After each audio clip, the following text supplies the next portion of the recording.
Mega power star Ram Charan నటిస్తున్న Peddi cinema పట్ల ప్రేక్షకుల్లో భారీ అంచనాలు నెలకొన్నాయి.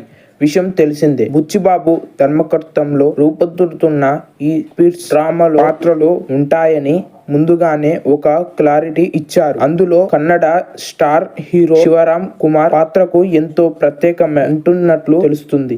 ఇక ఇటీవల హైదరాబాద్ లో జరిగిన ఓ ప్రెస్ మీట్ లో పెద్ది అనుభవాలను ఆయన పంచుకున్నారు. తాను ఈ సినిమాలో తొలిసారి తెలుగులో డైలాగ్ చెప్పిన శివరామ్ కుమార్ చెప్పిన వెంటనే వర్షం పడడం నా జీవితంలో ఒక మర్చిపోలేని అనుభవం. అది ప్రకృతే నన్ను ఆహ్వానించినట్లు అనిపించింది అంటూ బృహోద్వేగంతో చెప్పారు. డైరెక్టర్ బుచ్చిబాబు ఎంతో పొగడ్తలతో మెచ్చుకున్న ఆయన తన షాట్ పై ఇచ్చిన ప్రశంసలు ఎప్పటికీ గుర్తుండిపోయాయని అన్నారు. రామ్ చరణ్ మీద కూడా శివరామ్ కుమార్ మంచి అభిప్రాయాన్ని వ్యక్తం చేశారు. చరణ్ చాలా డౌన్ టు ఎర్త్, అతని అప్రోచ్ నాకు బాగా నచ్చింది అన్నారు శివరామరాజ్.